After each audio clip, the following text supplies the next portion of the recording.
অজ্ঞাত স্থান থেকে চলছে সারফেস টু এয়ার মিসাইলের সক্ষমতা পরীক্ষা। চলছে যুদ্ধজাহাজ থেকেও ক্ষেপণাস্ত্র আর রকেটের উৎক্ষেপণ। মঙ্গলবার থেকে শুরু হয়েছে মহড়া ওশেন 24। সোভিয়েত শাসনামলের পর এটি সবচেয়ে বড় সামরিক মহড়ার আয়োজন রাশিয়ার। চলবে 16 তারিখ পর্যন্ত। প্রশান্ত আর্কটিক মহাসাগরের পাশাপাশি ভূমধ্যসাগর, কাস্পিয়ান ও বাল্টিক সাগরেও একযোগে চলবে যুদ্ধ প্রশিক্ষণ। মহড়ায় যোগ দিয়েছে চীন। প্রশিক্ষণে অংশ নিয়েছে 400-র বেশি যুদ্ধজাহাজ এবং সাবমেরিন। এর পাশাপাশি শতাধিক ফাইটার জেট, স্বল্প ও মাঝারি পাল্লার বিভিন্ন ধরনের ক্ষেপণাস্ত্র রয়েছে মহড়ায়। যোগ দিয়েছে প্রায় 1 লাখ সেনা সদস্য। রুশ প্রেসিডেন্টের হুঁশিয়ারি, যুক্তরাষ্ট্রের সামরিক আগ্রাসনের জবাব দিতে এমন পদক্ষেপ।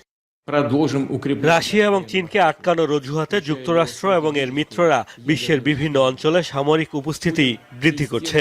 এ কারণেই আমাদের